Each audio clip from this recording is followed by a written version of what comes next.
First, let me introduce Claes Gustafsson. He's located here in the Bay Area.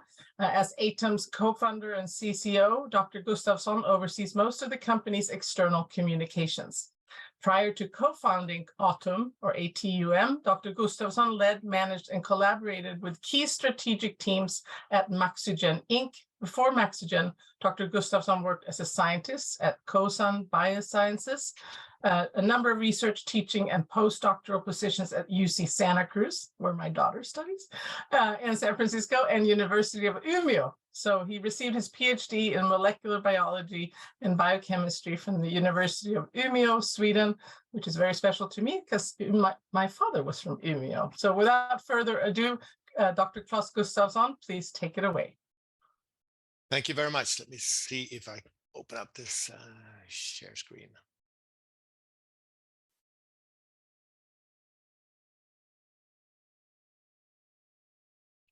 Okay.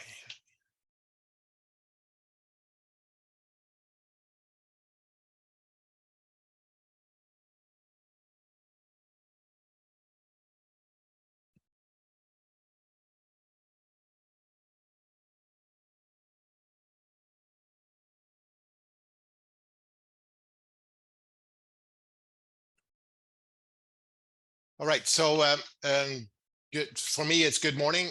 It's 8 a.m. here in beautiful San Francisco Bay Area. So my name is Claes Gustafsson. I came over, grew up primarily up in Kiruna, way up in the north, and then went to the deep south in Umeå for my PhD, and eventually ended up here in beautiful California. So now, 20 years ago, which me and a couple of friends started this company called ATUM, and I'll talk a little bit about how ATUM fits into this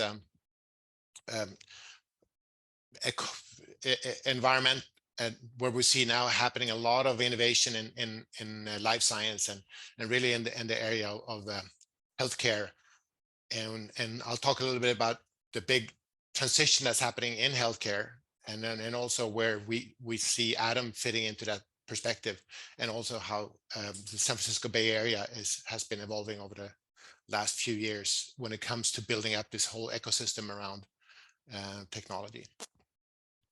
So big picture, I think the fundamentally the enormous transition that's happening in healthcare and has happened over the last 10 years, which of course 10 years in may seem as a long time, but I think for changing this trajectory of a $1 trillion industry, it's maybe not as a long time as we think of it.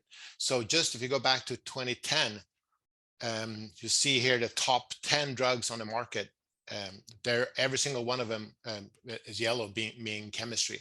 So back in 2010, the entire industry of healthcare was all driven around chemistry and how to make small molecules that really fundamentally change the biology of the patient and cure disease.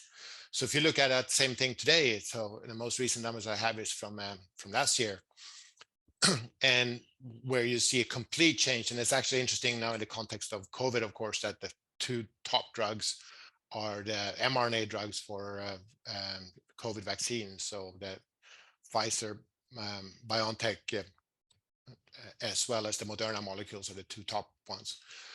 And then beyond that, you see antibodies, right? So the ones with marked with the stars are both, all four of them are antibodies. So those are big, enormous, complicated proteins that are used for all sorts of different applications. An interesting thing I think here is that the two top drugs are basically very similar in process, in chemistry and in function as well, and the four star marked ones, Humira, Keytruda, and the bottom ones are again very similar molecules. They're basically very large protein complexes, antibodies, use the same CHO-based systems to be produced and are fundamentally very similar molecules. And then you see now still a few nucleotide analogs and of course the COVID Paxlovid are still up and running. But I think fundamentally that there's been a massive change in the type of molecules that we rely on for protein therapeutics or for therapeutics overall. And so looking at that, how that changes, that big sea change of technology that's happening and innovation that's happening in the therapeutic space, where we started with chemistry, and 10 years ago it was all driven very much by chemistry. And so when I got out of my PhD back in Umeå, being a molecular biologist, I didn't really see any opportunities of biotechnology in the healthcare industry. And that's completely changed now with of course the big proteins, that primarily antibodies. And now we're primarily talking about just regular vanilla IgG1s, IgG4s, just single antibodies. And now we're seeing all the bispecifics and cytokine fusions and those kind of molecules. And now with Moderna and Pfizer BioNTech, you see the mRNA coming in as nucleic acids being the drug, which is really just basically just the information, just from an IT perspective. It's just a source code that you can go in and you can engineer the biology of the cell by changing the fundamental nucleic acids and the DNA in there. mRNA being transient gene therapy, and this next wave we will see coming off of this will be stable functions of our nucleic acids. So AAV therapy, lentivirus, that will be not only curing disease, but actually removing disease by changing the underlying DNA. And the next wave we see after this, of course, and already starting to show up, are where we use cells as the drug. So we see this with CAR T cells and things like that, where we can engineer the whole biology on a fundamental cellular level. And that there are a lot of really interesting consequences coming out of this. So before we go into exactly how ATUM fits into that, I just want to talk in the context of this webinar, talk a little bit about yes. It is requested by the attendees if you could share the presentation in full screen. Would that be possible? Oh, sure. I think you can do it up in the corner if you share it in full screen. So then it makes it easier for all of us to see the presentation more clearly. Let me do that. My apologies. I did not see that here. Thank you. No worries. Thank you. Yeah.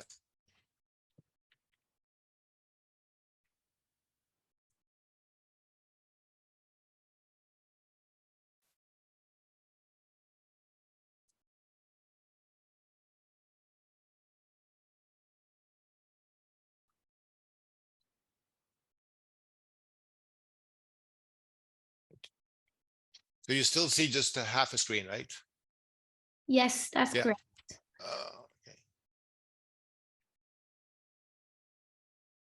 If you see down in the right corner, you have next to the present thing, you have a small, I don't know what you call it. Presentation thing is next to the minus sign, kind of thing. Down in the right corner, yes.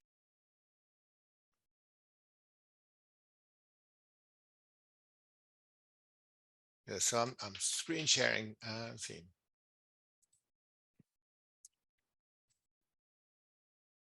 You can click F5 on the keyboard, Shift plus F5.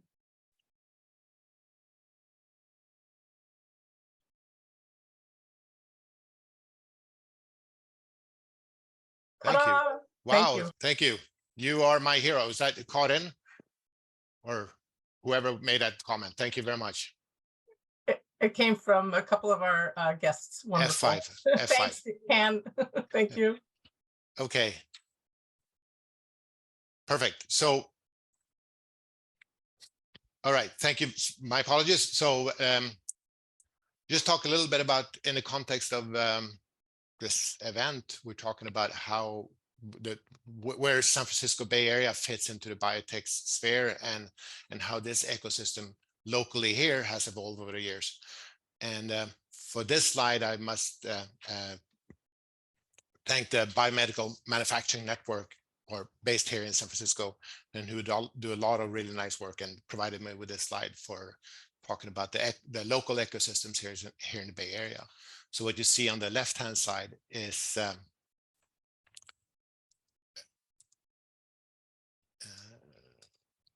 just the distribution of biotech companies. So you see a lot of biotech companies around South City. There's also quite a few in numbers in San Francisco, even though those are typically smaller. And what you see on the middle graph here, which I think is really interesting, is the different types of biotech companies in the Bay Area.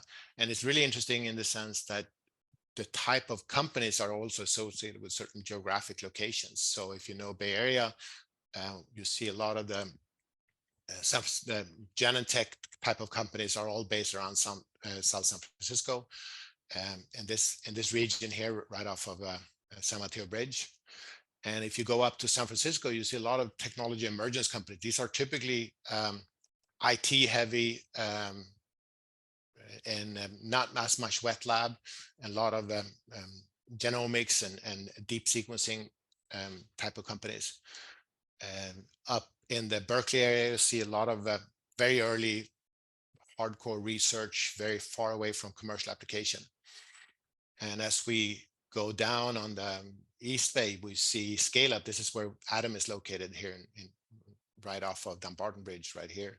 So you see a lot of the scale up companies that are involved in actually driving commercialization and monetization of all this technology.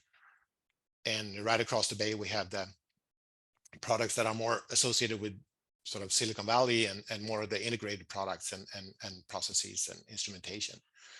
And I think an amazing thing here is if you look at how these companies have moved over the years, and the biomedical manufacturing network had followed this for hundreds of companies, and you see that as basically you see in the arrows the movement, and you see basically everyone starts off in the San Francisco Berkeley area, and then over time they move down. When they commercialize, they move down to the Fremont area, the sort of our part here, and creating that virtuous cycle of combining. So that even in a small area like San Francisco Bay Area, you see that the ecosystem is very geographically located, and you can follow the type of companies depending on their physical location.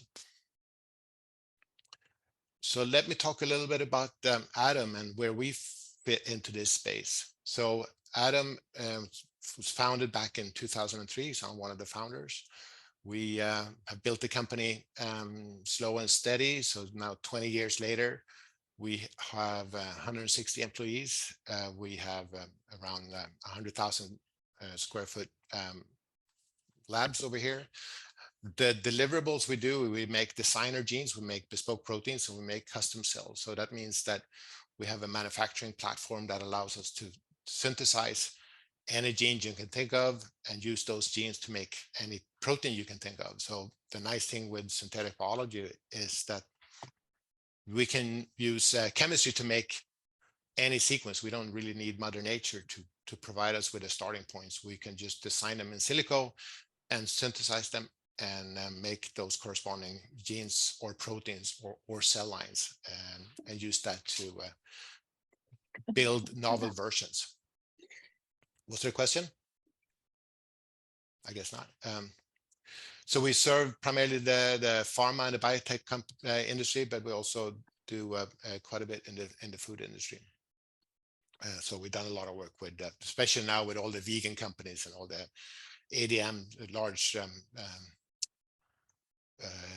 grocery types. ADM is Archer Daniel Midlands for making a lot of these enzymes for sugar derivatives and things like that.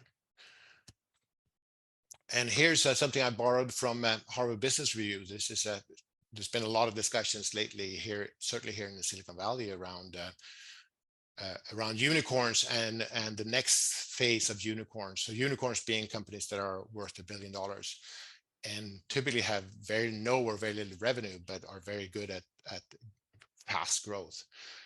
Instead, I think the time has come now with over time to start with things like camels, not unicorns. And this is, of course, famous Alex Lazarov's thesis.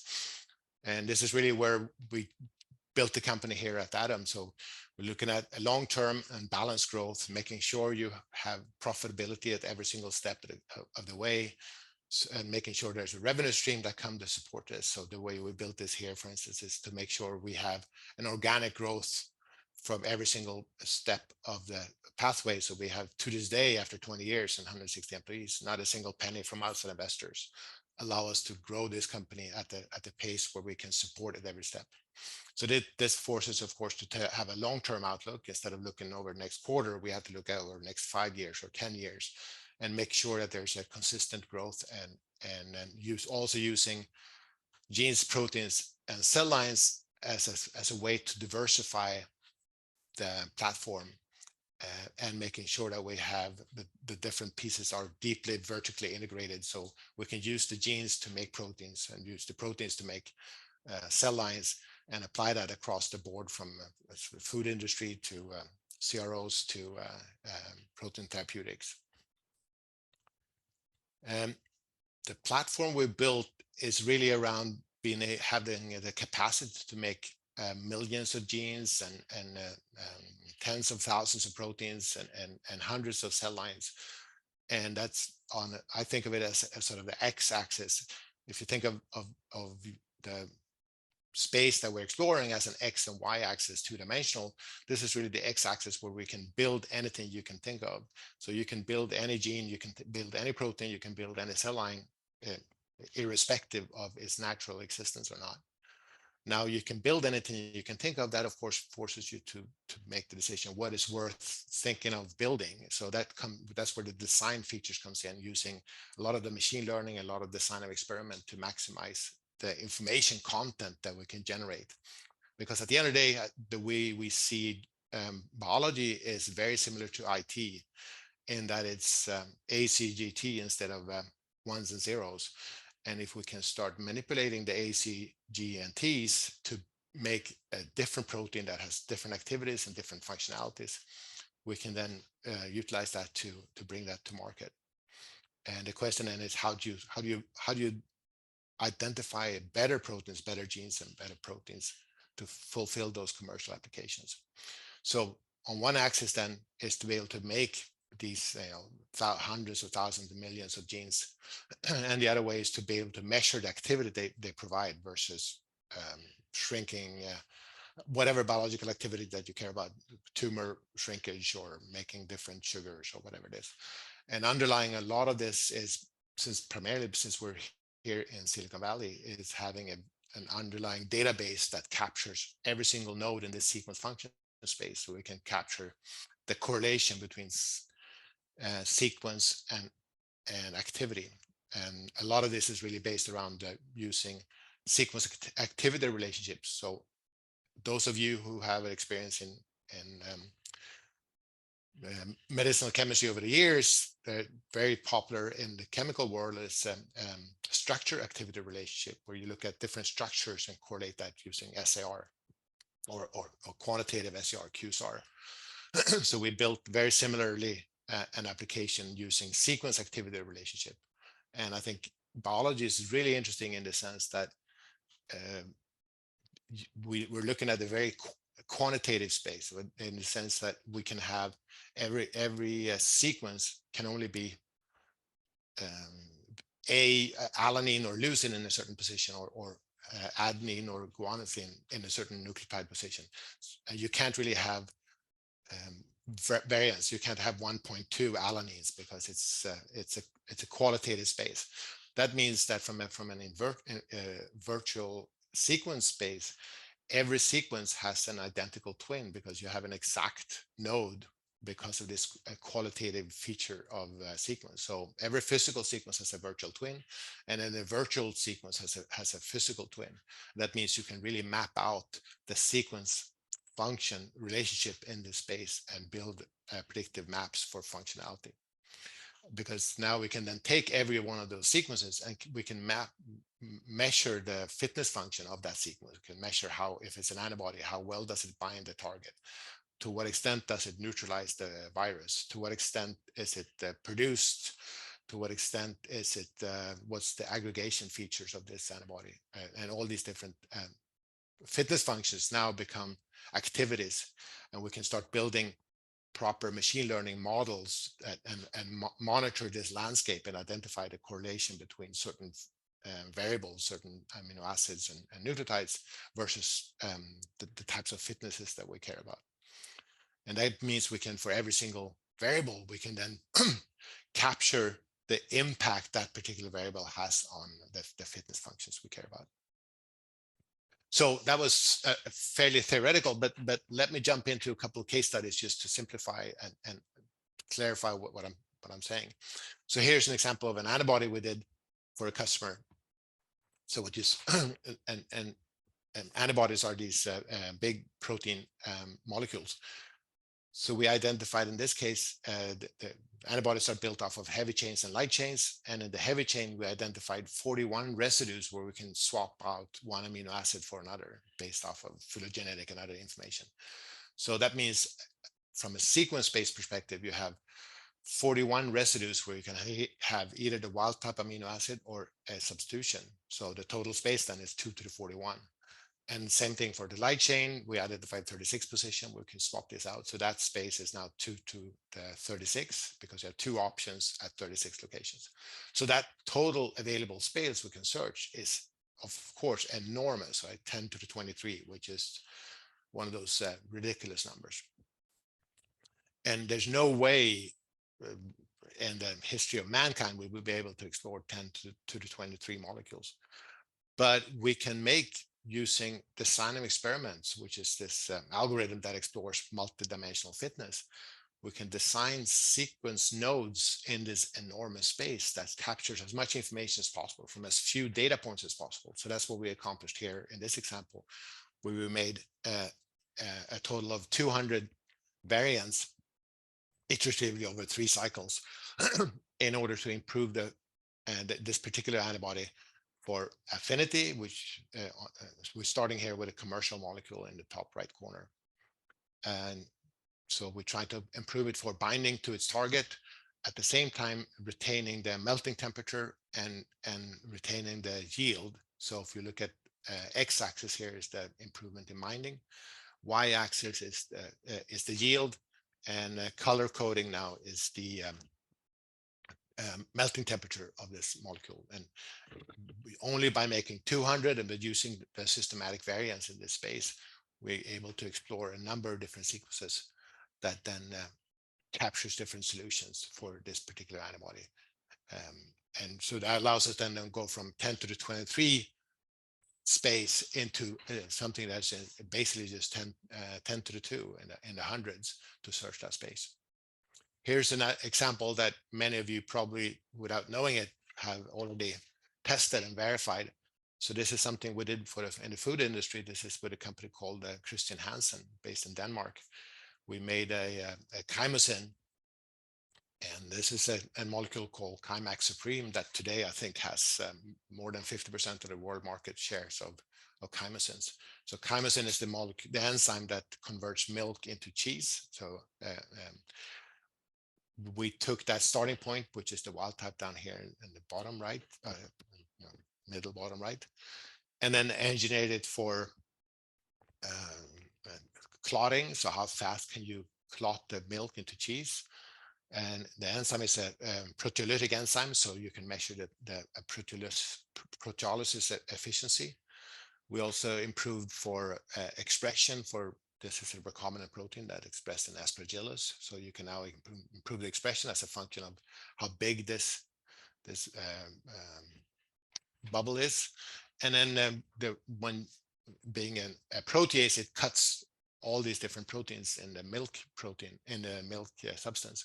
And some of those ends up being these unwanted peptides that have a bitter aftertaste. So we want to minimize that. So that's on the color scheme. So what our goal here is to come as high up as possible in the top right corner and as a big bubble as possible, and also to be as green as possible. So these are a number of different solutions along this space. And the winner of this one is today's Christian Hansen's Chymax Supreme molecule. And most of you probably had that in your cheese sandwich last time you ate a commercial cheese. which is basically all cheeses. So point being here, this allows us then to engineer for activity of the enzyme, allows us to engineer for clotting as efficiently as possible, expression of the protein, unwanted of this little peptide. And of course, the real assay here is taste. So Christian Hansen have certified cheese tasters who taste this cheese and say it's good or not. So it's really hard to explore this in a high throughput fashion. So we made this construct in less than 300 variants tested. But of course, the total space we're searching is 10 to the 25. So again, talking about the efficiency of using machine learning to explore this multidimensional fitness landscape to maximize the efficiency of the engineering process. So I know I'm at 8:30, so appreciate you taking the time to listen up, and happy to take any answer any questions you may have. Well, thank you for that, Dr. Gustafsson. I thought that was fascinating. I love how you really did the whole spectrum, and doing the cheese example, at least for me, was really, really helpful. You can kind of think about how the machine learning can help you in that work. I wanted to see if anyone else has any questions. I didn't get any questions in the Q&A, and I just want to make sure. I do want to let you know, Dr. Gustafsson, there's a lot of comments that was a really great presentation, and so we really, really appreciate that. And next time, I promise I'll figure out how to do the full suffice function F5. Yes. Well, this is very, very, very impressive, and thank you so much. And maybe if there's more questions afterwards, then I can still ask all the presenters to answer questions. Personally. Seeing no more questions, I will now introduce